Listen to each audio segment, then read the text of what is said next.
Bom dia, queridos irmãos, que a graça e a paz do Senhor Jesus esteja conosco. Irmãos, antes de nós começarmos, eu quero que você repita uma verdade comigo. Jesus voltará. Pode repetir comigo? Jesus voltará. Irmãos, e finalmente nós então vamos iniciar essa série que particularmente eu tenho esperado tanto, que é falar sobre um livro maravilhoso. Ao meu ver, é o livro mais belo da Bíblia, onde nós encontramos a concretização de todas as promessas do Senhor, nas quais nós esperamos, que um dia já esperamos e que estão cumpridas hoje, mas que ainda faltam algumas, mas que existe a certeza que elas vão se cumprir. Então, por isso, eu convido os irmãos a abrirem a palavra de Deus em Apocalipse, capítulo 1. Nós leremos do capítulo 1, dos versículos de número 1 ao versículo de número 3. Apocalipse, capítulo 1, de 1 a 3.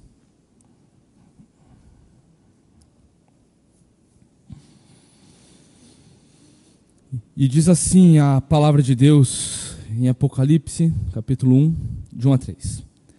Revelação de Jesus Cristo, a qual Deus lhe deu para mostrar aos seus servos as coisas que em breve devem acontecer e que ele, enviando o seu anjo, deu a conhecer ao seu servo João, que atestou a palavra de Deus e o testemunho de Jesus Cristo, quanto a tudo o que viu. Bem-aventurado aquele que lê e bem-aventurados aqueles que ouvem as palavras da profecia e guardam as coisas nela escritas, pois o tempo está próximo. Vamos orar?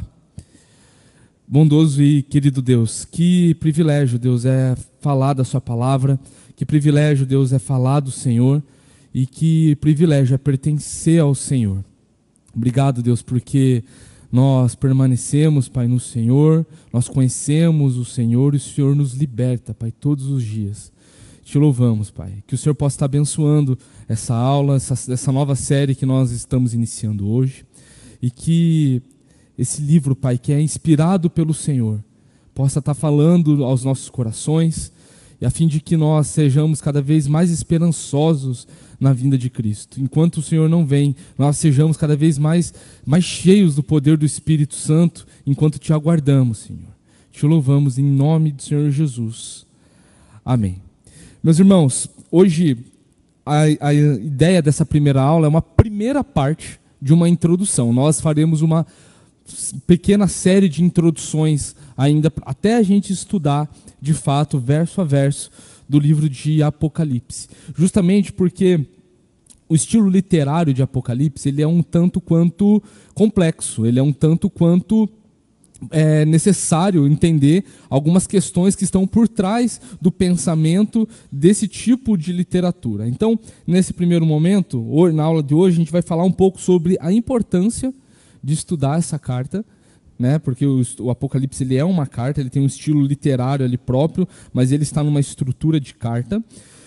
E nós vamos também falar hoje sobre a importância de como que a gente deve compreender, de como que a gente deve olhar Apocalipse num primeiro momento, tá bom?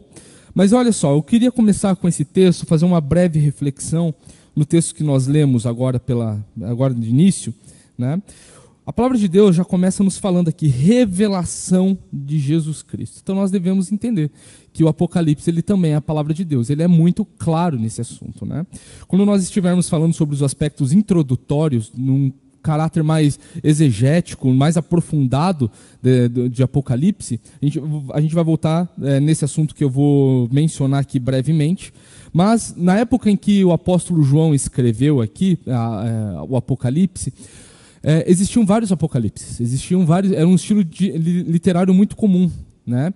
Justamente porque existia um período entre o Antigo e o Novo Testamento de 400 anos, onde não houve mais profecia alguma. E as pessoas estavam pensando, poxa, chegou Babilônia lá e dominou o povo de Deus. Chegou a Síria primeiro, depois chegou Babilônia, depois chegou os Medo-Persas. Aí depois chegou o grande império de Alexandre o Grande, dividido entre os Seleucidas. Aí depois disso, teve o Império Romano. Nesse tempo de 400 anos, teve esses dois grandes impérios, o Império de Alexandre o Grande, que é o Império Macedônico, e o Império Romano, que é na época de Cristo. O período intertestamentário, do Antigo e do Novo Testamento, tem um espaço de 400 anos, sem nenhuma revelação. Nada. Sem nenhum profeta, sem nenhuma voz de Deus falando com o povo de Deus. Então existia aquela esperança e aquela indignação. Mas Deus, o Senhor, prometeu que Israel seria, então, um povo liberto. Então, nisso, muitos autores, naquela ânsia de uma redenção, de uma expressão do Senhor de vir resgatar o seu povo, escreveram vários apocalipses. Apocalipse é um tipo de literatura, tá? Apocalipse é um tipo de linguagem muito comum naquele período onde entre o início da era cristã e um pouco antes da era cristã. É um período muito, muito comum esse tipo de literatura. Só que nós entendemos que somente o Apocalipse que o apóstolo João aqui escreveu é inspirado. Porque diferente de outros apocalipses, e diferente do que nós somos doutrinados hoje, o Apocalipse ele não está atrelado unicamente e não principalmente a eventos catastróficos. É um livro de esperança. É um livro de resgate que mostra a nós mesmos, coloca na nossa mente de que o Senhor Jesus ele vai voltar, onde não vai mais haver choro, onde não vai mais haver morte, onde vai ter esperança com o Senhor eternamente, vai existir vida eterna, e isso jamais vai poder ser desfeito. Então, o Apocalipse ele começa falando desse jeito, revelação de Jesus Cristo. E é interessante que a palavra revelação aqui, quando a gente fala sobre Apocalipse, a gente pensa que Apocalipse tem a ver com a batalha do Armagedon, revelação do anticristo, crentes sendo perseguidos. Mas Apocalipse significa basicamente isso, revelação. É o sentido da palavra original ali, grega, revelação. Basicamente isso. Por isso que esse livro recebeu esse nome de Apocalipse, porque é a primeira palavrinha que se inicia esse livro, né? Mas eu quero atentar os irmãos aqui no que diz respeito ao capítulo 3. O capítulo 1 e o capítulo 2 falam um pouco sobre a autoria, um pouco sobre o propósito. Nós vamos estudar isso mais a fundo nas próximas aulas introdutórias. A gente vai ficar um certo tempo nessas aulas introdutórias, não muito para não cansar os irmãos. Mas eu queria me atentar nesse momento no versículo 3. Aqui a gente vê uma bem-aventurança, dentre várias bem-aventuranças que nós encontramos na Bíblia. Cerca de 38 bem-aventuranças que nós encontramos. E aqui tem uma, bem-aventurado aquele que lê e bem-aventurados aqueles que ouvem as palavras da profecia e guardam as coisas nela escritas, pois o tempo está próximo. É interessante ver porque hoje nós temos a palavra de Deus em nossas mãos. Os 66 livros da Bíblia, inspirados por Deus, está ao nosso alcance. Naquela época, nesse período ainda aqui, Apocalipse, muito provavelmente ele foi o último livro a ser escrito. Existem várias linhas que vão falar que depois de Apocalipse o apóstolo João escreveu sua segunda carta e sua terceira carta, né? Mas muito provavelmente o último livro escrito mesmo em ordem cronológica foi o livro de Apocalipse. E naquele tempo os crentes eles não tinham a Bíblia como nós temos. Não tinham a palavra de Deus impressa ali à sua disposição. Então, quando um apóstolo enviava uma carta a alguma igreja, aquilo ali era lido de uma forma extraordinária. Porque o pastor daquela igreja, ele pegava assim, olha gente, chegou aqui um pergaminho, segurando um pergaminho, chegou aqui a carta de um dos apóstolos, que ele escreveu para essa igreja. Então aquilo precisava ser ouvido de uma forma muito atenta, muito atenta. É por isso que a palavra de Deus aqui no versículo 3, do capítulo 1 de Apocalipse, vai nos dizer, bem-aventurado aquele que lê, ou seja, o pastor da igreja que vai pegar aquela escritura e vai ler, e bem-aventurados aqueles que ouvem as palavras da profecia e guardam as coisas nela escritas, pois o tempo está próximo. Muito provavelmente, pelo fato de existir só o original, o autógrafo, né? Esse é o termo técnico que a gente usa dentro da manuscritologia, o texto original, com pergaminho, com a tinta ali que o próprio apóstolo escreveu à mão, né? Que não existe mais hoje, mas existem inúmeras cópias desses escritos originais. muito provavelmente, as pessoas, o público original daquelas igrejas, ouviriam só daquela vez. Leriam o Apocalipse, leriam outras cartas só daquela vez. Porque não existia a Bíblia impressa ainda, do jeito como a gente tem hoje. Não existia vários volumes da Bíblia. A Bíblia em si não existia ainda, não estava nem compilada do jeito como nós a temos hoje.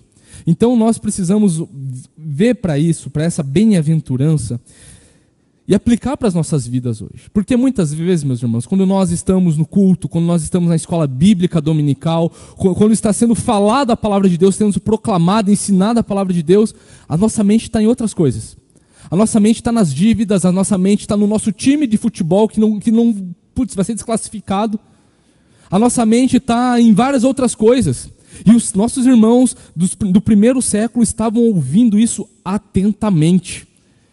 E isso tem tudo a ver com o caráter da estrutura de Apocalipse. Porque a gente vai falar um pouco disso nessa aula, mas ao longo das aulas a gente vai ver várias repetições da mesma história. E daqui a pouco eu entro nesse assunto. Mas a palavra de Deus nos fala que quem é bem-aventurado? Aquele que lê, e bem-aventurados aqueles que ouvem as palavras da profecia. Ela se coloca como profecia de Deus. E a nossa mente precisa estar conectada com isso. Nossa mente precisa estar totalmente dedicada ao tempo, não apenas à leitura do Apocalipse, mas de toda a palavra de Deus, porque o Apocalipse vai fazer muita menção ao Antigo Testamento. O Apocalipse vai fazer muita menção do Novo Testamento. A gente vai entender ao longo dessas aulas que a nossa fé, a fé cristã, é estritamente escatológica, ou seja, ela é estritamente baseada na esperança da vinda de Cristo. No Antigo Testamento, na vinda de Cristo como Messias, e hoje nós temos o Messias revelado no seu retorno. A fé cristã é estritamente escatológica, ou seja, toda a palavra de Deus deve ser lida, deve ser entendida e deve ser ouvida de uma forma muito atenta. A nossa mente precisa está focada nisso, porque isso aqui é a palavra de Deus. Bem-aventurado aquele que lê, e bem-aventurados aqueles que ouvem as palavras da profecia e guardam as coisas nela escritas, guardam no coração, pois o tempo está próximo. Como eu falei aqui mais cedo, Apocalipse ele significa isso, revelação, literalmente, revelação. E como nós lemos nesse texto aqui, ela é a revelação de Deus, ela é a profecia que fala sobre a esperança em Jesus Cristo. E nós devemos ter isso em mente. E por que eu estou ressaltando isso? Porque muitos dos nossos irmãos, tem muita gente que nunca leu Apocalipse. Porque tem medo. Porque foi doutrinado na cultura, com filmes, onde várias coisas vão acontecer. Vai ter Batalha do Armagedon, a gente vai falar um pouco sobre Batalha do Armagedon. Vai aparecer a besta que saiu do mar. A gente vai falar sobre a besta, a gente vai falar até sobre o 666. Tem gente que acha que é o chip. Será que é o chip? Será que é o Elon Musk aí, é o anticristo? Eu tenho ouvido falar disso daí por alguns lugares aí, que o Elon Musk é o anticristo, né? Vamos ver, a gente vai buscar entender isso ao longo das aulas. Mas o fato é, meus irmãos, é que o Apocalipse ele traz uma notícia de esperança. A gente vai ver dentro do propósito do que o apóstolo João escreveu esse texto, essa carta aqui de Apocalipse.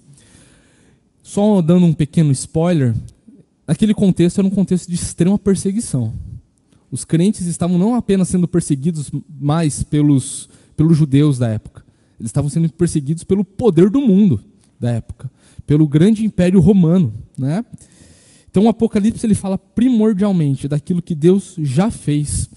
Ele é tanto válido para as pessoas do Antigo Testamento, dentro do contexto também da primeira vinda de Cristo. As 7 igrejas da Ásia, que são os destinatários originais de Apocalipse. E claro, isso é válido para nós, igreja do presente e igreja do futuro. O Apocalipse vai falar sobre tudo isso, vai falar sobre a esperança do mesmo Senhor, do mesmo Deus, que realizou a única obra válida para todos os crentes de todos os tempos, de todos os lugares do mundo. É por isso que nós devemos olhar para o Apocalipse e lembrar que não fala só sobre o anticristo. O anticristo é um personagem ali que tem sua importância. Não fala só sobre as bestas que emergem do mar e da terra. Não fala apenas sobre a grande Babilônia. Não vai falar apenas sobre os 4 cavaleiros do Apocalipse. Nós precisamos perder a mentalidade de olhar para essa carta que tem muitas coisas que realmente tem esse teor, esse caráter, mas nós precisamos entender que tudo isso acontece, tudo isso ocorre para nos dizer que Deus, ele não está longe de você. Deus está contigo até o fim. Aquela promessa que Jesus fez, falando, toda autoridade me foi dada, nos céus e na terra. Ide, portanto, por todo mundo, pregai o evangelho, batizando no nome do Pai, do Filho e do Espírito Santo, e eu estarei convosco até o último dia. Essa é a esperança do Deus Filho, Deus Todo-Poderoso, soberano sobre tudo e todos, que está conosco. Apocalipse tem esse caráter de esperança, de alegria, de regozijo no Senhor. Para os irmãos terem uma noção de como que nós devemos entender o Apocalipse e a importância que tem esse livro maravilhoso na palavra de Deus, Apocalipse ele tem 404 versículos. Mas 278 eles contêm referências do Antigo Testamento. Ou seja, vamos ter que estudar um pouquinho o Antigo Testamento para a gente entender o Apocalipse aqui, né? E como que nós devemos enxergar? Quais são os aspectos fundamentais, então, para entender Apocalipse? O primeiro aspecto aqui é intertextualidade. Ou seja, existe uma utilização muito grande, muito vasta do Antigo Testamento, né? E porque lá está a principal chave de interpretação do Antigo Testamento. E eu tenho certeza que se você já ouviu falar sobre o Apocalipse, já deu uma lida, já deu uma estudada em algum momento na sua vida, quando eu falo do Antigo Testamento e se remete essa palavra Apocalipse, escatologia, a gente vai falar um pouco sobre Daniel. A gente vai ter que tocar no assunto de Daniel. Os 2 livros mais citados em Apocalipse é Gênesis e Daniel. E faz também ali, ao longo de toda a literatura, citações indiretas, citações a Isaías, como por exemplo, Novo Céu e Nova Terra, é uma citação de Isaías. Isaías 65, Isaías 11, né? A gente vai ver ali Ezequiel, algumas referências de Ezequiel. Zacarias, que é um livro que nós estamos estudando às quartas-feiras aqui na igreja, né? Nós vemos muito do caráter escatológico em Zacarias, muito da concretização de muitas coisas naquele tempo e de coisas que apontam para o futuro, na vinda de Cristo e no seu retorno, né, na sua segunda vinda, né? Então existe essa intertextualidade em Apocalipse, fazendo referências, fazendo diretas, não apenas pontes ou apenas pinceladas de ideias, mas fazendo referências diretas ao Antigo Testamento. E também a gente vê a intratextualidade, que é o uso de recursos literários, né? Onde a gente vai ver de uma forma muito objetiva, isso que eu quis dizer, de figuras de linguagem. É por isso que nós vamos ver ali muitas figuras do Antigo Testamento, como, por exemplo, os 10 chifres. A gente vê lá em Daniel, a gente vê a figura, a gente vai buscar entender um pouco isso ao longo das nossas aulas, onde existe a imagem de um pequeno chifre, que a gente vai ver lá em Apocalipse o que são esses chifres, de como isso aponta para a pessoa e para a figura do anticristo, ali propriamente dito. Olha só, a gente vai usar alguns exemplos aqui entre Apocalipse e Daniel. Lá em Apocalipse 11, capítulo 11, versículo 7, diz o seguinte: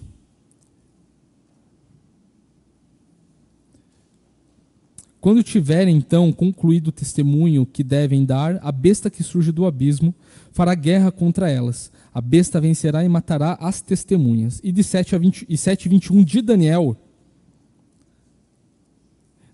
capítulo 7,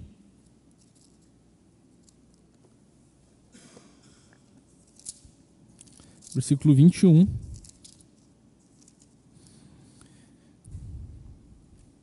Olha só. Enquanto eu olhava, eis que esse chifre fazia guerra contra os santos e estava vencendo, né? Apocalipse 12, deixa aberto em Daniel, mas vamos voltar lá para Apocalipse capítulo 12, versículo 3, diz o seguinte, 12:3: Viu-se também outro sinal no céu, e eis um dragão grande e vermelho, com 7 cabeças e 10 chifres, e nas cabeças 7 diademas. E 7 de Daniel vai falar o seguinte: depois disso, eu continuava olhando nas visões da noite, e apareceu um grande animal, terrível, espantoso e muito forte. Tinha grandes dentes de ferro. Ele devorava, fazia em pedaços e pisava com os pés o que sobrava. Era diferente de todos os animais que apareceram antes dele, tinha 10 chifres. Então vai existir muita dessa relação. A gente vai entender o que significa essas coisas, esses símbolos. O livro de Apocalipse, ele é extremamente simbológico. Ele tem muita simbologia. Mas ele não é alegórico. Isso é importante a gente deixar muito claro. Nas próximas aulas, a gente vai expor qual que vai ser a linha de interpretação que a gente vai adotar aqui nas nossas aulas. E essa linha se chama amilenismo, só dando um pequeno spoiler aqui, onde basicamente nós somos acusados por nossos irmãos que acreditam muitas vezes numa linguagem mais literal de Apocalipse, de falar, não, vocês são alegóricos, vocês acreditam que a palavra de Deus é alegórica. Não, nós falamos que muito do que está escrito em Apocalipse tem ali seus símbolos, é simbólico, né? Mas que apontam para verdades literais. Né? Nós, por exemplo, não cremos, acho que nenhuma linha de interpretação crê, linhas sérias, que a besta que emerge do mar é aquela figura fantástica, com cabeça de leopardo, mãos de leão, boca de leão, 10 chifres, 10 diademas, e que literalmente surge do mar. Tem um porquê dessas coisas, né? Então nós vamos buscar compreender o que diz respeito, dentro do seu contexto original, dentro do propósito que o apóstolo João tinha ali de ensinar, de estimular, de incentivar, perseverar os crentes das 7 igrejas da Ásia, e do porquê que ele escreve dessa forma, e de como isso é aplicado também na nossa vida. Verdades que a Bíblia está carregada, está cheia de coisas para nos ensinar. E dentro desses símbolos, né, muitas vezes nós vamos compreender, e a gente vai ver isso muitas vezes vai deixar a gente com a mente confusa, mas o Apocalipse, ele tem a ideia de trazer esperança, e isso precisa ser compreendido de uma forma muito, muito fácil, muito simples. Nós vamos tentar aqui buscar, deixar mais claro possível, mas para os irmãos terem uma noção de como que funciona a literatura apocalíptica aqui que nós encontramos na palavra de Deus, né? Um dos grandes símbolos que nós encontramos aqui é a numerologia. São os números que são presentes, muito presentes em Apocalipse. E o principal número, os irmãos devem saber. Vou deixar os irmãos chutarem qual que é o principal número que a gente vê em Apocalipse. Número 7. O número 7. O número 7, ele aponta para Deus, para a sua perfeição, para os seus propósitos, para as suas garantias certas, 100% de certeza. O número 7, ele expressa esse sentido de perfeição, de completo, de completude. Nós precisamos entender que o Apocalipse ele está abarrotado com esse número. A gente vai ver alguns outros números que fazem que aparecem constantemente em Apocalipse. Mas o número 7, ele é o principal número que aparece aqui, né? Então, como eu falei aqui, ele aponta para Deus, seus propósitos perfeitos, as suas garantias, a completude das coisas que vão acontecer, né? Esse número 7 não necessariamente aponta diretamente para Deus, mas para eventos que são corretos, como, por exemplo, a gente vai ver em Apocalipse 16 e 17, a gente vai ver ali a presença de 7 montes, né? A gente vai buscar entender o que significa esses 7 montes, que é onde está a grande Babilônia montada sobre a besta. A gente vai buscar entender o que significa essas coisas, mas tudo isso apontando para o plano de Deus, para o plano perfeito de Deus, para a obra da redenção completa e perfeita que acontece não apenas na história, mas nas nossas vidas, né? Então a gente vê usos explícitos e usos implícitos do número 7. Os usos explícitos, eles são muito objetivos, a gente encontra facilmente na Bíblia, né? A gente vê as 7 igrejas, né? As 7 igrejas da Ásia. A gente vê ali já no início do Apocalipse os 7 espíritos de Deus, né? O Espírito Santo se apresentando como os 7 espíritos de Deus. A gente vê as 7 estrelas que estão nas igrejas.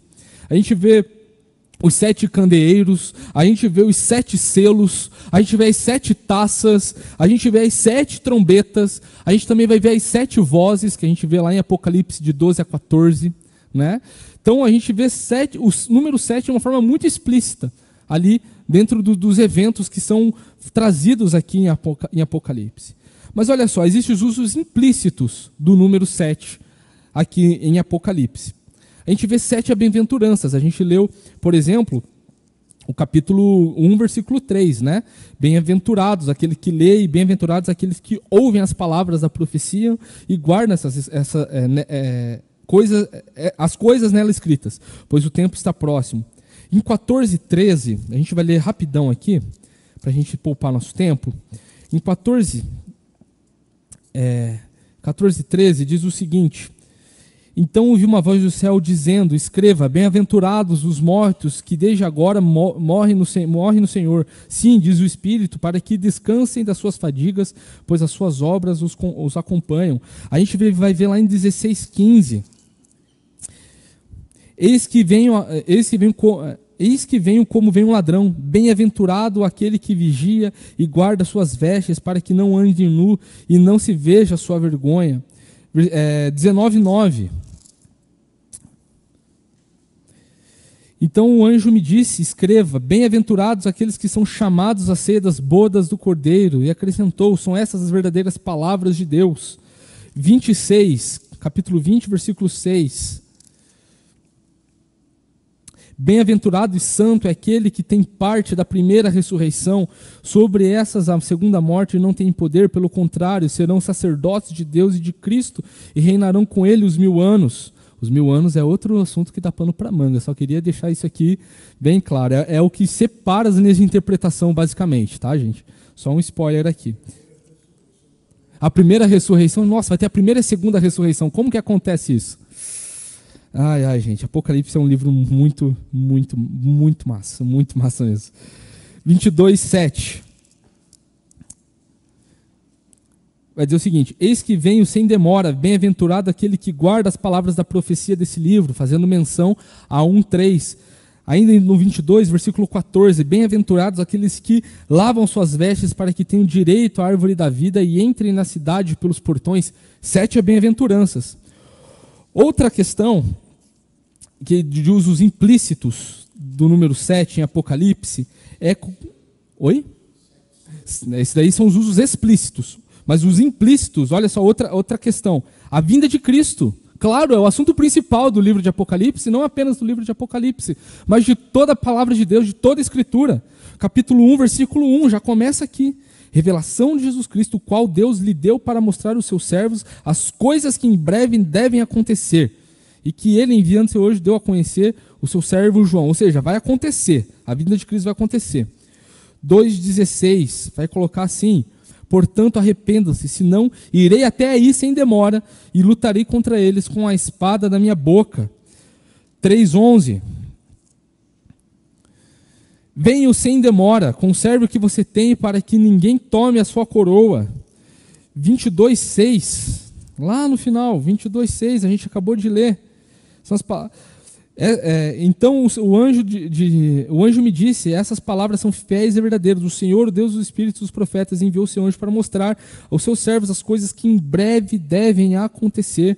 22:12, 22:20, aquele que dá testemunho dessas coisas dizem, certamente venho sem demora, amém, vem Senhor Jesus. São 7 passagens que a gente vê aqui, de uma forma implícita, a vinda de Cristo. Outras menções assim ao número 7, de uma forma implícita, a palavra de Deus como certa. São 7 versículos aqui, capítulo 2, versículo 9.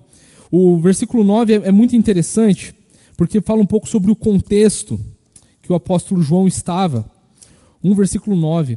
Eu, João, irmão e companheiro de vocês na tribulação, no reino e na perseverança em Jesus, estava na ilha chamada Patmos por causa da palavra de Deus e do testemunho de Jesus.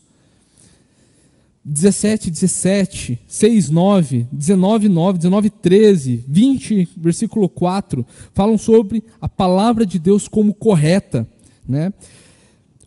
Referências ao Deus Todo-Poderoso, também tem 7 referências aqui ao Deus Todo-Poderoso. Versículo 8, que estamos aqui perto, né? Eu sou o Alfa e o Ômega, diz o Senhor Deus, aquele que é e que há de vir, o Todo-Poderoso. A gente vê isso no capítulo 4, versículo 8, no 11, 17, no 15, 3, no 16, 7, né? No 19, 6, no 21, 22. A gente vê algumas também canções em Apocalipse. A gente vê duas canções, e eu gostaria de ver aqui com vocês e ressaltar uma doutrina muito essencial para a nossa fé e que vai guiar também toda a leitura aqui de Apocalipse. Capítulo 5, versículo 12, a gente vê um louvor aqui, 5:12, vai falar aqui, ó. Versículo 12.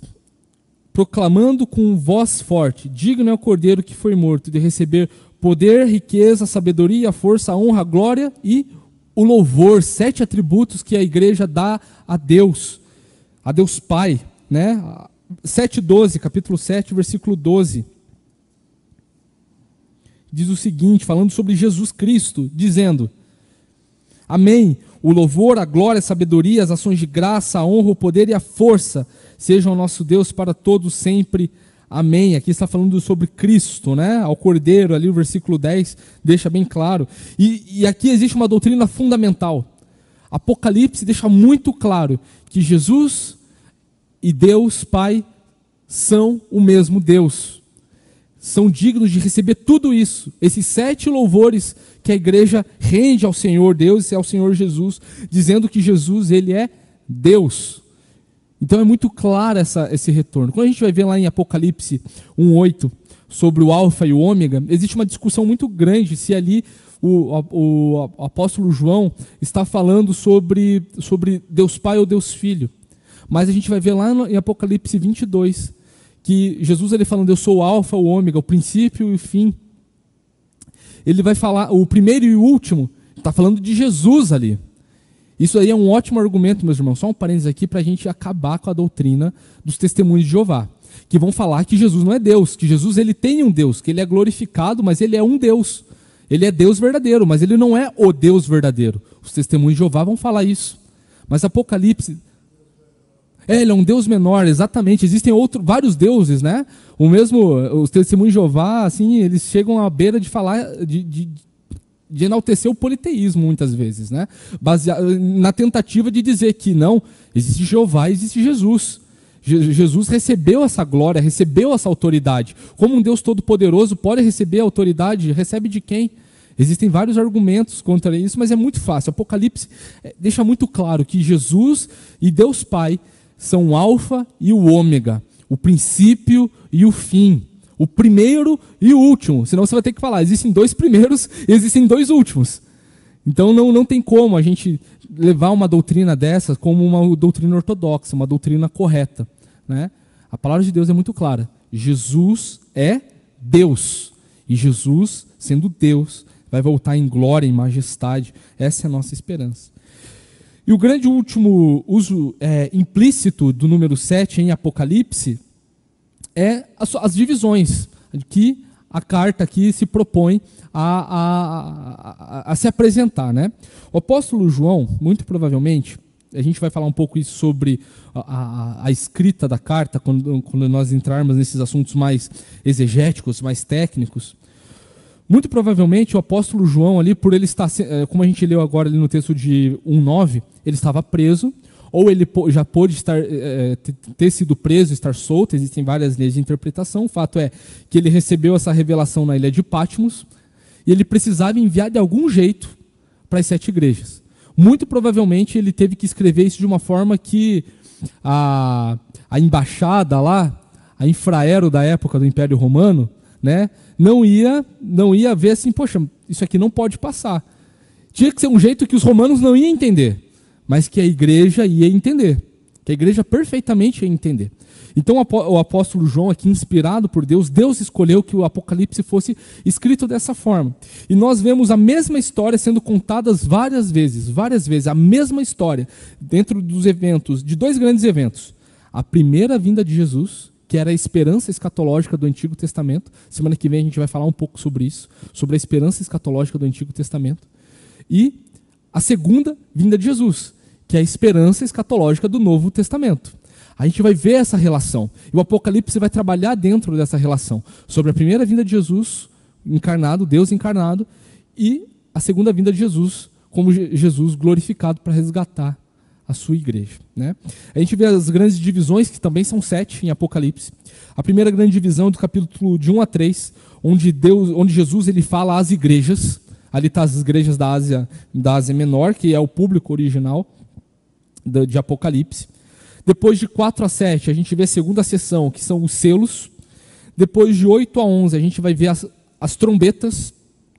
Depois de 12 a 14, que é o assunto central de Apocalipse, né? Onde a gente vai ver o dragão perseguindo a mulher e as sete vozes ali dos céus falando sobre isso, né? De 12 a 14, a gente vai ver esse é o assunto. Aqui está o assunto principal de Apocalipse, né?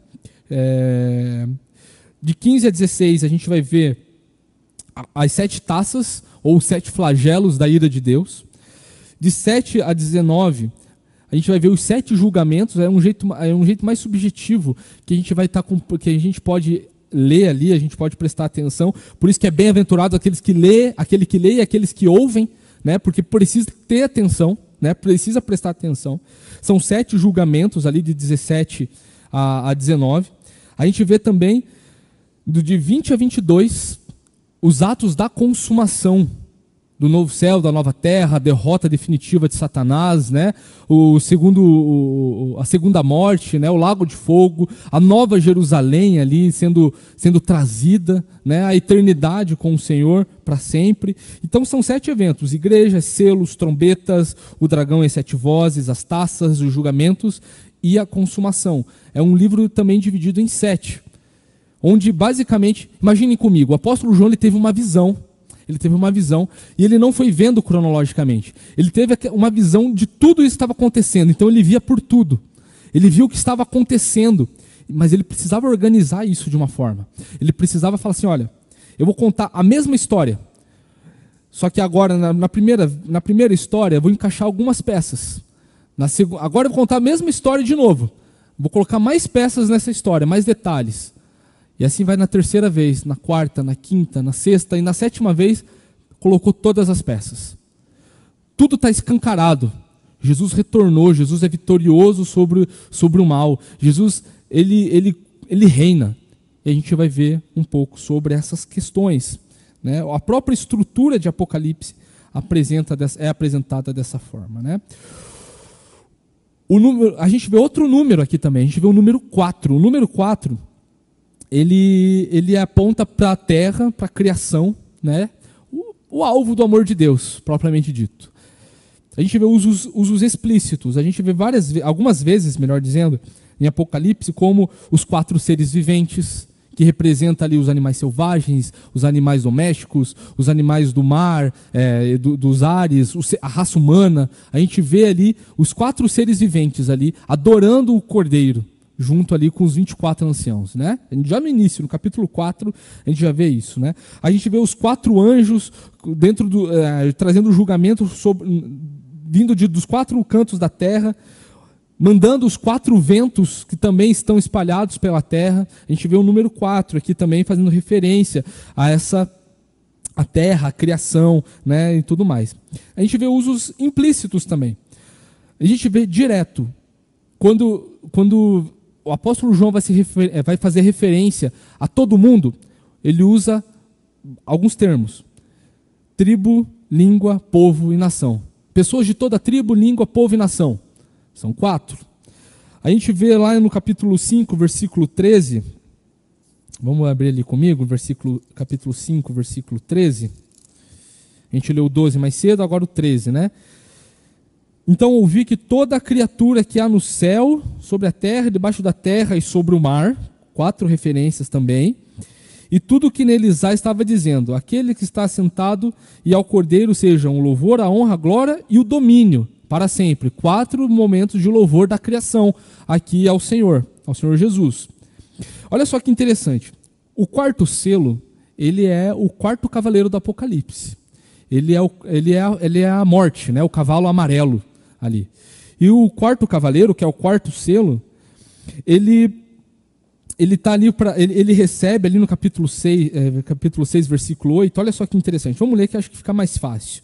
Capítulo 6, versículo 8 diz assim: sobre o quarto selo, né? Vi então e eis um cavalo amarelo. O seu cavaleiro se chamava Morte, o inferno estava o seguindo. E lhe foi dada autoridade sobre a quarta parte da terra para matar agora os 4 instrumentos que a morte vai usar aqui, né? A espada, a fome, a mortandade por meio dos animais selvagens da terra. Também 4 meios em que está acontecendo isso na criação, né? Então a gente vê de uma forma muito clara o número 4 fazendo referências diretas e indiretas à criação em Apocalipse, né? A raça humana do modo geral, né? A gente vê também pecados dos quais os ímpios eles não se arrependem. No 9:21 vai estar mostrando isso. Olha só, 9:21. Também não se arrependeram dos seus homicídios, nem das suas feitiçarias, nem da sua imoralidade sexual, nem de seus furtos. 4 pecados aqui muito, muito claros, das quais os seres humanos, os ímpios do gênero humano, não se arrependem. Não se arrependem. E se a gente for ver, fazer uma exegese, aprofundar o que significa cada um desses pecados aqui, a gente vai ver que contempla os 10 mandamentos, a quebra dos 10 mandamentos, melhor dizendo. A gente vai ver que contempla toda a lei de Deus, né? Pecados que Jesus ele confrontou diretamente. Enfim. A gente vê também aqui o número 3. O número 3 sendo bem mostrado aqui. E eu queria focar num texto que é em Apocalipse, capítulo 1. A gente lê hoje de 1 a 3, né? A gente vai ler agora de 4 a 8.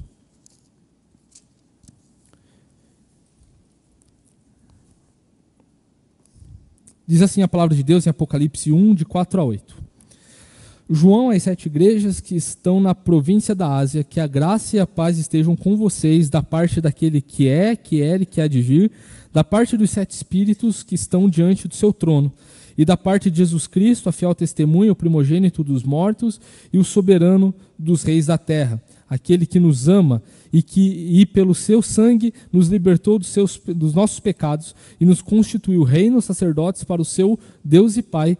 A ele a glória e o domínio para todo sempre. Amém. Eis que ele vem com as nuvens e todo olho verá, até mesmo aqueles que os traspassaram.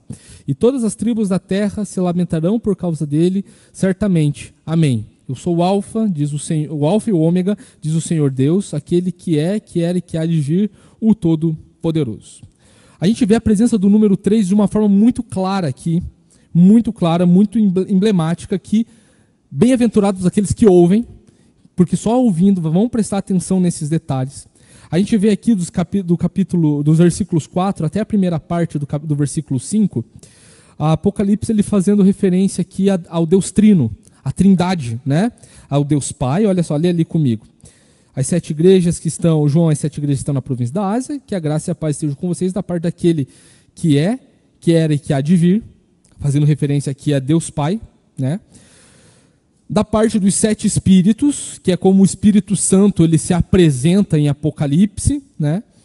Deus Espírito Santo. A gente faz referência, eu tive o privilégio de dar aula de Zacarias 4, a gente vai ver lá sobre a visão que Zacarias teve sobre o candelabro, que tinham 7 lâmpadas, mas que tinham um vaso de azeite que alimentava essas lâmpadas, e que existiam 2 oliveiras, né? Se você for ler Zacarias capítulo 4, vai ser vista essas figuras ali, e basicamente que é o Espírito Santo, que ali está na figura do óleo, né, do vaso cheio de óleo, que jamais se fica vazio, que sustenta as lâmpadas, que é do candelabro, que é uma figura da igreja. A gente vai ver em Apocalipse que o candelabro aqui, os candeeiros, eles são a figura da igreja, né, de que precisam estar com a chama acesa e que são abastecidos pelo poder do Espírito Santo, né? Então, 7 espíritos fazendo referência a 7 candelabros lá que alimenta a perfeição da igreja, né? A completude da igreja, lá em Zacarias 4. Né? A gente vê aqui o Espírito Santo se apresentando.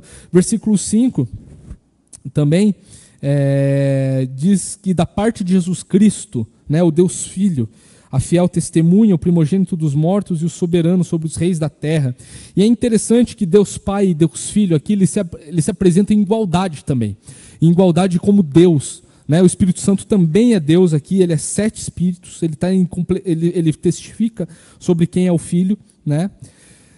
E Deus Filho e Deus Pai aqui, eles se apresentam de uma forma trinitária também, de uma forma triuna. Olha só, Deus Pai ele se apresenta como aquele que é, que era e que há de vir.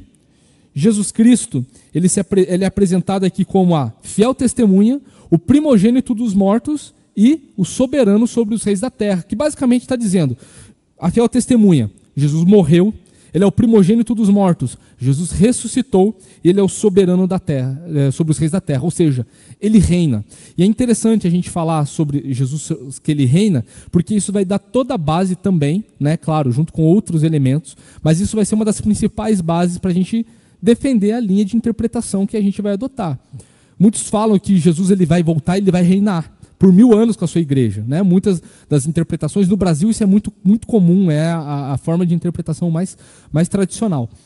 Mas nós cremos que Jesus ele reina, Jesus ele está reinando, né? Toda autoridade me foi dada nos céus e na terra. Então João já apresenta Jesus aqui como aquele que reina, aquele que morreu, que ressuscitou e que reina eternamente.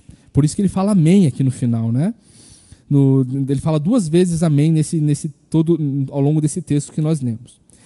Na segunda parte do versículo 5 até o versículo 6, a gente vê a obra de Deus na vida do salvo, né? Versículo 5 ali na metade. Aquele que nos ama, ou seja, somos alvo do amor de Deus, pelo seu sangue nos libertou dos nossos pecados e nos constituiu reino e sacerdote para o seu Deus e Pai, e a ele a glória e o domínio para todos sempre. Amém. Nós somos alvos do amor de Deus e nós somos constituídos junto com ele, por causa desse amor, sacerdotes e reis. Estamos reinando com Jesus. Nós estamos reinando com Cristo. É a obra de Deus em nossas vidas, né? A gente vê também no versículo 7 outra fórmula trinitária, outra fórmula trina, melhor dizendo, né? Que é a reação da humanidade no que diz respeito à volta de Cristo.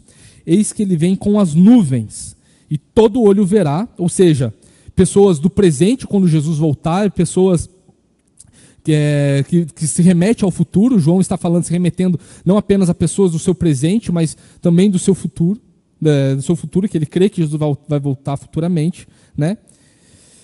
E ele inclui aqui aqueles que os traspassaram, ou seja, aqueles que julgaram, aqueles que condenaram a Jesus, ou seja, está falando de pessoas de todos os tempos, está falando de pessoas do presente e do futuro, e também fazendo a referência a pessoas do passado, né? A reação da humanidade, então, vai ser com pessoas, né, em todas essas épocas, né? Todo olho verá, incluindo as pessoas que os traspassaram, e a reação dessas pessoas ali, todas as tribos da terra se lamentarão por causa dele. 3 reações, 3 formas de como que vai ser a volta de Cristo, como as pessoas vão ver e vão enxergar a volta de Cristo. E por último, versículo 8 aqui, o Senhor se apresentando como também 3 vezes, né? Se apresentando como o Alfa e o Ômega, aquele que é e que era e que há de vir, e o Todo-Poderoso. Então a gente vê referências desses números também. Existem outros números, é claro, os irmãos devem estar pensando, e o número 6 do 666? Aparece, né? Aparece. Né? Então, o número 6 e também o número 10, eles fazem referências a forças malignas e a restrições, propriamente dito, né? A gente vê lá que o 6º selo, depois os irmãos podem abrir para dar a Bíblia, para dar uma estudada, para dar uma lida ali, também por cima, os irmãos vão reparar que o 6º selo, a 6ª trombeta, a 6ª taça, eles são os piores castigos de Deus sobre a humanidade. São os piores castigos de Deus, né? A gente vê também o emblemático 666. O que seria o 666? 3 vezes o 6 ali aparecendo. O que será isso? Né? Por que aparece o 6 tantas vezes? Né? Então ali também, mas ali é uma demonstração, é um símbolo, é um sinal. O 666 deixa muito claro ali na Bíblia, é muito claro em Apocalipse, que aquilo ali é um sinal que vai estar sobre aqueles que vão adorar o anticristo, né? Que é investido do poder de Satanás. Então, o 666 ali, a gente vai buscar, quando a gente chegar em Apocalipse 13, a gente vai tentar entender o que significa esse 666, quais são as possibilidades de interpretação, mas o fato é que esse número existe apontando para obras malignas, para forças malignas e também para algumas restrições, né? Os crentes aqui eles estão restritos, os crentes não recebem esse número aqui, né? A gente vai ver lá na igreja de Esmirna, no capítulo 2, versículo 10, que aquela igreja seria perseguida por 10 dias, né? 10 dias literalmente, ou 10 dias que apontava ali também por um período de perseguição completa, de onde o mal vai estar querendo a cabeça daquela igreja, literalmente. Naquela época era literalmente isso, né? Hoje também pode ser. A gente vai ver, como a gente já viu aqui, 10 chifres do dragão. O que seriam esses 10 chifres? Por que 10 e por que chifres? Né? A gente vai ver a besta do mar, que também possui 10 chifres. E nesses chifres possuem 10 diademas. O que seriam essas coisas, né, dentro dessas figuras malignas? Né? A gente vai ver lá no capítulo 9, versículo 16, exércitos do inferno vindo dizimar a humanidade. E ali apresentam múltiplos de 10, 20 mil vezes 10. Ali o número desses exércitos infernais, múltiplos de 10. Né? A gente vai ver que lá no capítulo 17, versículo 12, os reis que estão adorando e que depois vão ir contra a grande Babilônia também são 10 reis. Ali que estão sendo contrários à grande Babilônia, mas que são ímpios também. A gente vai ver os 1000 anos, outro número que é múltiplo de 10, que é o tempo onde o Satanás ele vai estar preso. Né? O número 1000 anos ali, o principal tema ali é que Satanás vai estar preso por 1000 anos e que a igreja vai estar reinando com Jesus. Né? Satanás vai estar restrito. Outro número importante, e esse é o último número que eu vou falar aqui, mas que é importante a gente ver em Apocalipse e a gente perceber, é o número 12, que é o número da igreja. A gente vê o número 12 ao longo de todo o Antigo Testamento.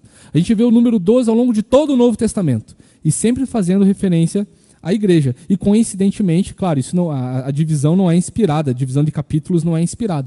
Mas no capítulo 12 da Apocalipse a gente vai ver a igreja ali sendo perseguida, com 12 estrelas, né, sobre a sua cabeça.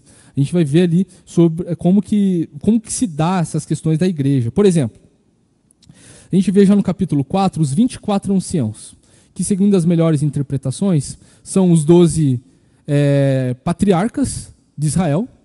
Né? A gente vê lá em Gênesis, em Êxodo, Levítico, Números, Deuteronômio, a gente vê desses 12 patriarcas ali, as 12 tribos de Israel, e também fazendo referência aos 12 apóstolos do Novo Testamento. 12, a completude da igreja como um todo, em todos os tempos. Né? A gente vê também sobre os 144 mil escolhidos. Né? Os dispensacionalistas, que é uma outra linha de interpretação, vão falar que são 144 mil literais. Os testemunhos de Jeová vão falar que são 144 mil literais.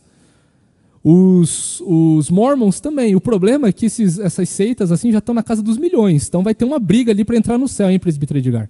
Para 144 mil, só? Né? Exatamente, tem milhões de testemunhos de Jeová no mundo, tem milhões de adventistas no mundo, né? Então vai ter uma briga muito ferrenha entre esses sectários, né? Enfim, é claro, a gente vai buscar entender o que são esses 144 mil, mas são 12 mil escolhidos de cada tribo, e ali o 144 mil é 12 vezes 12 vezes 1000. Esse é o número, essa é a completude do número. Tem um porquê de ser 144 mil, são 12 vezes 1000. Ou seja, existe a perfeição disso, existe algo perfeito nisso, na igreja de povo escolhido para ser igreja de Cristo. A gente vai buscar compreender melhor isso. Né? Quando a gente vai ver lá em Apocalipse 21, quando já consumou todas as coisas, quando o novo céu e nova terra se fazem presentes nessa realidade, a gente vê ali que a Nova Jerusalém ela tem 12 portas, com 12 anjos, com 12 fundamentos de pedra, que as suas medidas é o tamanho de 12 mil estádios de comprimento, de altura, de largura, e no meio da Nova Jerusalém existe uma árvore da vida que dá 12 frutos.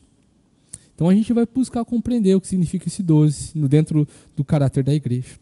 E para finalizar, meus irmãos, fazendo só uma ressalva e uma ponte com o que foi falado no início, o livro de Apocalipse ele é prático e ele nos revela algumas coisas. Ele revela a certeza de que Jesus tem o total controle da igreja. Não apenas isso, Jesus ele tem o total controle da história. Né? A perseguição que existe no mundo, é que contra nós, da parte do mundo, da parte do diabo, não podem destruir a igreja. Os inimigos que perseguem a igreja, eles são vencidos. A gente vai ver alguns inimigos aqui. A gente vai ver que são apresentados alguns inimigos ao longo de toda Apocalipse. A gente leu o Cavaleiro Amarelo ali, que é a morte, o inferno. Depois vai aparecer as duas bestas, a que emerge do mar e a que emerge da terra. Depois a gente vai ver a grande Babilônia. Antes a gente vai ver o dragão, né? Depois a gente vê as bestas, depois a gente vê a Babilônia, e depois, da forma contrária, a gente vai vendo esses personagens, esses inimigos de Deus sendo destruídos. Primeiro a grande Babilônia, depois as bestas, depois sendo destruído Satanás, e depois ali sendo a destruição do inferno e da morte. A gente vê esse tipo de estrutura que a gente precisa prestar atenção em Apocalipse. Então, o fato é que os inimigos de Deus, eles podem perseguir a igreja, mas eles são vencidos no final. Os inimigos de Cristo, eles terão que enfrentar o juízo final. Né? Eles vão ter que enfrentar o juízo de Deus, ao mesmo tempo que a igreja vai estar desfrutando eternamente com o Senhor. A igreja ela é bem-aventurada. A gente leu aqui 7 bem-aventuranças. A igreja é perfeitamente bem-aventurada. E nós precisamos guardar isso na nossa vida. Nós precisamos colocar isso no nosso coração. Enquanto isso, enquanto a gente aguarda a volta de Jesus, até mesmo enquanto a gente estuda sobre a volta de Jesus nesse tempo, a gente precisa lembrar de que nós, muitas vezes, nas nossas lutas, a palavra de Deus ela não esconde isso. A gente vai ver que Deus ele vê as nossas lágrimas. Deus ele vê a nossa tristeza. Deus ele vê o que nós sofremos. Ele está conosco até o fim. O mesmo Deus que recebeu, que tem toda a autoridade, prometeu estar conosco até o final. A gente vê isso em Apocalipse. A gente vê também em Apocalipse que as nossas orações, elas transformam o mundo. A gente vai ver que a igreja que está com o Senhor Jesus, que já morreu, a igreja triunfante, nós somos a igreja militante, a igreja que está aqui na terra é a igreja militante, mas a igreja triunfante, que está com Jesus consciente no céu, está falando até quando, Senhor? Até quando não vai ficar assim sem vingar o nosso sangue? Nós, enquanto nós oramos, Deus ele também transforma o mundo. Deus ele também age através das nossas orações. Capítulo 8 vai falar muito disso. Vai falar que os nossos sofrimentos, até mesmo a morte, é custoso para Deus. O Apocalipse vai mostrar isso. Vai falar também que a nossa vitória, no final de todas as coisas, é segura. Vai falar que as nossas dores, as perseguições, até mesmo as injustiças, até a nossa morte, quando derramada, a gente vai ver a grande Babilônia embriagada pelo sangue dos santos. Até mesmo isso vai ser vingado. Até mesmo isso nós temos um Senhor, nós temos igreja perfeita, noiva de Cristo, temos um marido perfeito, que não deixa que essas coisas fiquem sem retaliação. A gente vai ver também que Jesus ele governa um mundo a favor da igreja. A favor da igreja. Lembram quando a gente falou sobre graça comum há uns meses? E sobre graça especial? Por isso que os ricos prosperam, por isso que os ricos os ímpios prosperam, por isso que muitas coisas boas acontecem àqueles que não temem ao Senhor, enquanto muitos crentes sofrem. Uma das ideias dentro da graça comum é que Deus ele preserva os crentes. A graça comum existe para que os crentes eles possam estar vivos, eles possam estar bem. Mas o fato é, a principal consolação que o Apocalipse traz ao nosso coração, aos nossos corações, é que Jesus ele voltará em breve. Foi isso que nós lemos no início. Bem-aventurado aquele que lê e bem-aventurados aqueles que ouvem as palavras da profecia e guardam as coisas nela escritas, pois o tempo está próximo. Essas coisas acontecerão em breve. Que a nossa esperança possa estar em Jesus. Que a gente possa não apenas ler Apocalipse, mas ler toda a palavra de Deus, entendendo que existe um propósito eterno nas nossas vidas. Existe uma segurança, existe um amor. Como nós terminamos semana passada Efésios, e nós vimos que o amor de Deus, o amor sobre a igreja, é um amor que transcende o tempo. É um amor que não contempla apenas o passado, o presente e o futuro. É um amor que está alicerçado na eternidade.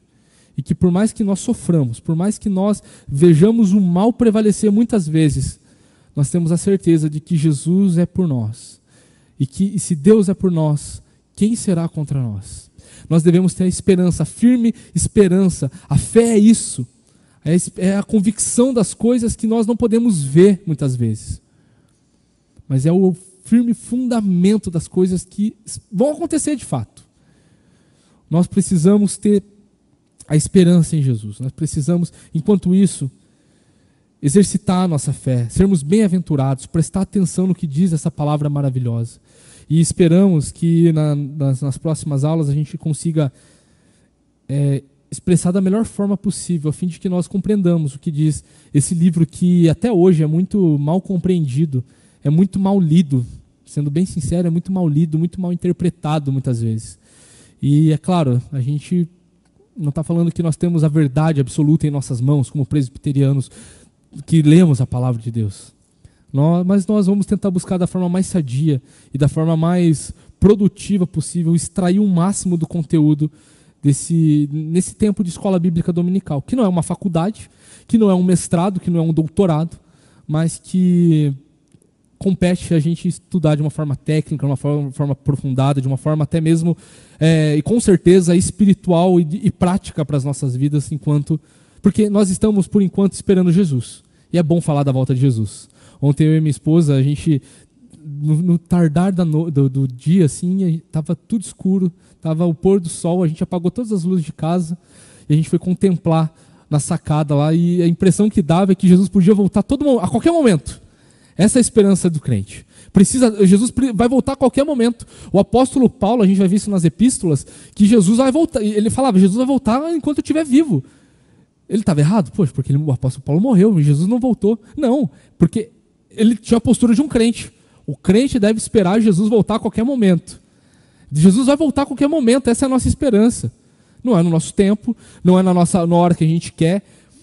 Não é, por exemplo, os adventistas teve seu início baseado num equívoco teológico, onde tinha um pastor que leu a Bíblia, calculou, fez uns cálculos, Jesus vai voltar nesse dia aqui em 1844. Então, não voltou, né? Não voltou. Porque as eras, os tempos, as estações competem ao Senhor. E o que cabe a nós? Termos a esperança naquele que é, que era e que há de vir. Você pode repetir comigo? Jesus vai voltar. Vamos lá? Jesus vai voltar. E Jesus, ele reina. Jesus é o nosso Rei dos Reis, Senhor dos Senhores. Queria abrir esse tempo para perguntas, para comentários. Se a gente tiver alguma coisa no YouTube também. Esse é o tempo para a gente refletir, pensar um pouco como igreja. Se os irmãos tiverem algum comentário, alguma pergunta, esse é o tempo. Tem duas ao mesmo tempo. A equipe primeiro está mais perto. Você comentou sobre Jesus, o Deus, né? E hoje, né? Ele, Deus, são só e tal. E eu acho que se fala muito assim depois da cruz, né? Mas Jesus como homem, ele... isso é uma dúvida que eu estava assistindo um podcast essa semana, e isso ficou me perturbando a semana inteira, né? E a pessoa do podcast, eu nem concordei muito, mas ela falou que Jesus, ele se tornou Deus, né? Se tornou Cristo depois da cruz, né? E antes, ele foi apenas homem, né? E daí, o que você falaria sobre isso, né? Porque baseado no que você falou, assim, que ele, por ser Deus hoje, né? A ele e o Pai são só, tal. Então, essa é a pergunta. Isso daí é uma heresia muito antiga. Estou tentando lembrar o nome da heresia aqui, mas é uma heresia assim, gnóstica que o apóstolo João, por exemplo, já combateu ali. Já na primeira carta de João, ele deixa muito claro. E é interessante ver que ele fala que o espírito do anticristo está por aí e que ele basicamente se caracteriza em falar que Jesus ele não é homem e que Jesus ele não é Deus. Né? Esse basicamente é o espírito do anticristo, e existem vários anticristos por aí. O apóstolo João vai falar isso, o mesmo apóstolo João que escreveu o Apocalipse. Né?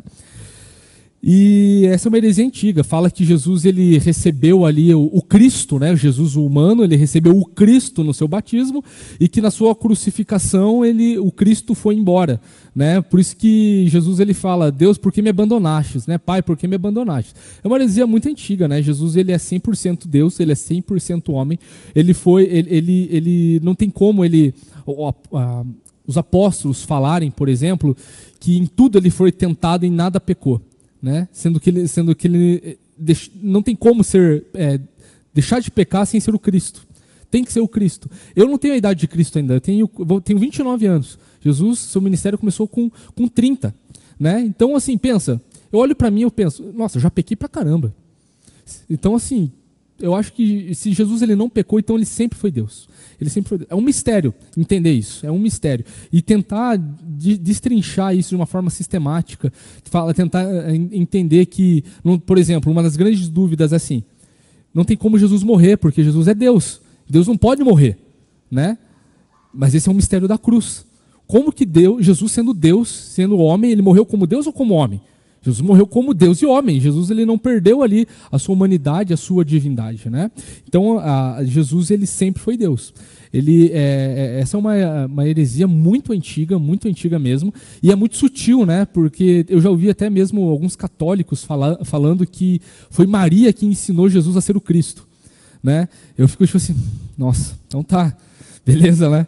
Então beleza, tá? Essa é a tua fé, né, meu irmão? Então é muito comum, mas assim é fato. Jesus ele é Deus. Jesus ele sempre foi Deus. Jesus ele é Deus. Jesus nunca deixou de ser Deus. Filipenses 2 deixa claro: mesmo sendo Deus, não se julgou ser como Deus, igual a Deus. Antes se esvaziou a si mesmo, né? Tomando a forma de servo, né? Experimentando até a morte e a morte de cruz. Então a palavra de Deus disse que, falando sobre a vinda de Cristo, ele fala assim: sendo Deus, ele não se viu como Deus, mas tomou a forma de servo.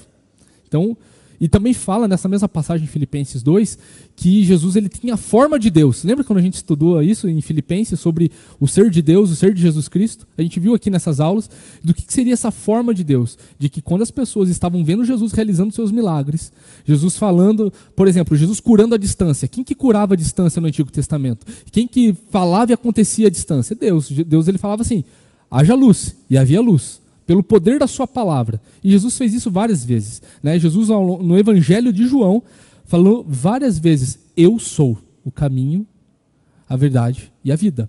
Eu sou o bom pastor. Eu sou o pão da vida. E o eu sou, essa terminação, só existia no Antigo Testamento para Deus.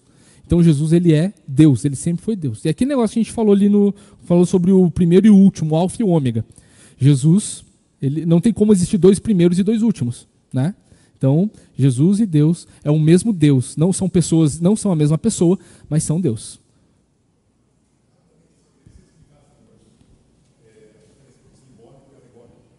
A diferença sobre o livro de Apocalipse, ou sobre a interpretação do livro de Apocalipse, que ele é simbólico, mas não alegórico. Assim, o simbolismo ele carrega, por exemplo, ele carrega sentido, ele carrega significados palpáveis. Por exemplo, os chifres ali. A gente já falou isso nos nossos estudos de quarta. O chifre, na mentalidade judaica, dentro da literatura judaica, ele é um símbolo de poder. Como, por exemplo, um caçador que vai e mata um bicho feio, grande, ele pega a cabeça daquele bicho, ou o chifre daquele bicho, olha como eu sou poderoso, eu consegui matar aquele bicho. É só um exemplo bem básico para a gente entender. Alegoria é como se fosse contar uma história que tivesse um moral da história, como se fosse uma fábula, sabe? Isso aqui aconteceu porque isso apontava para tal coisa, mas na verdade isso não é real, isso não pode ser entendido de uma forma que de fato acontece, né?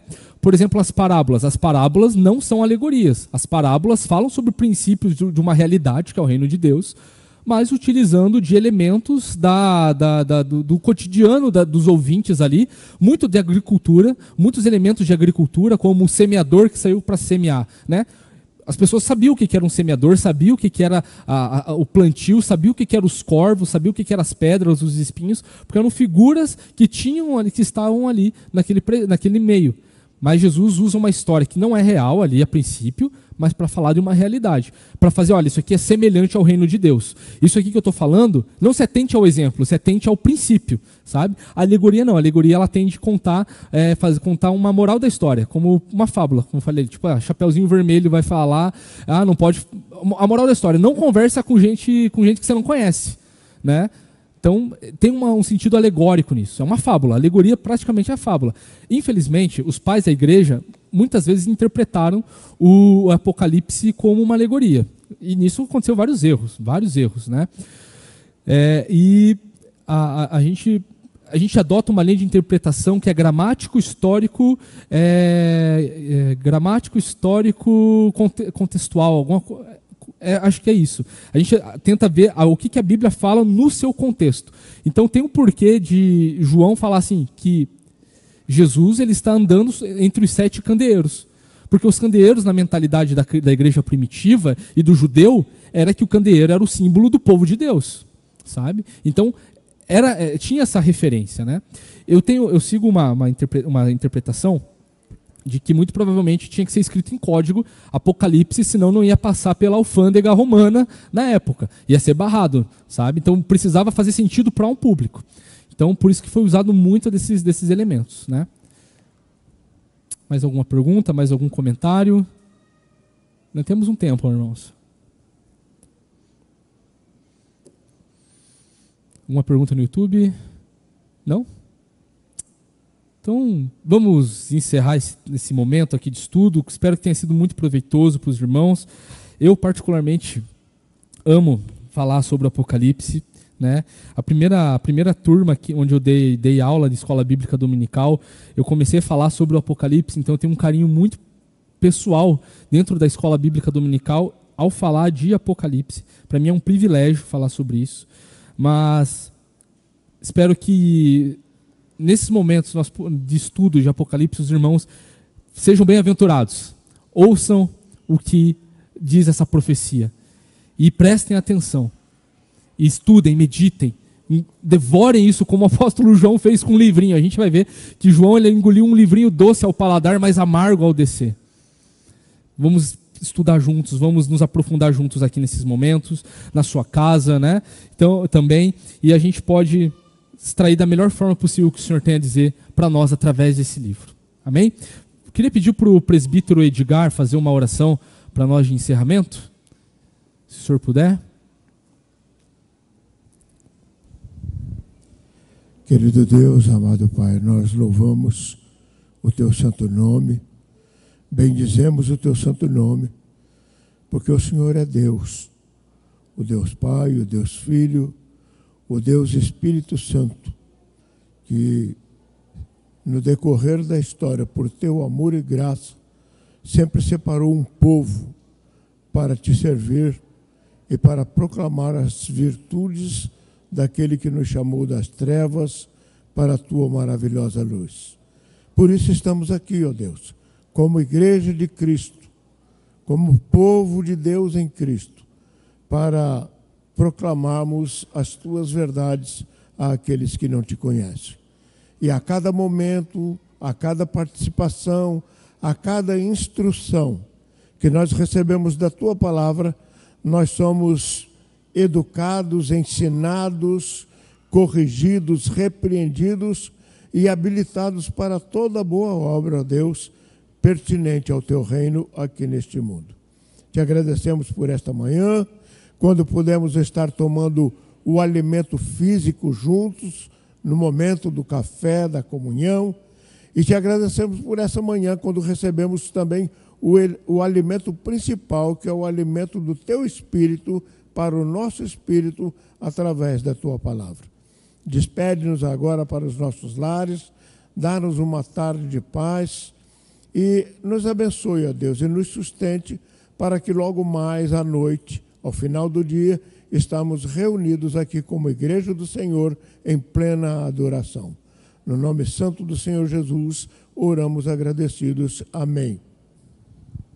Amém. Meus irmãos, que Deus assim nos abençoe, bom retorno às suas casas, nos encontramos então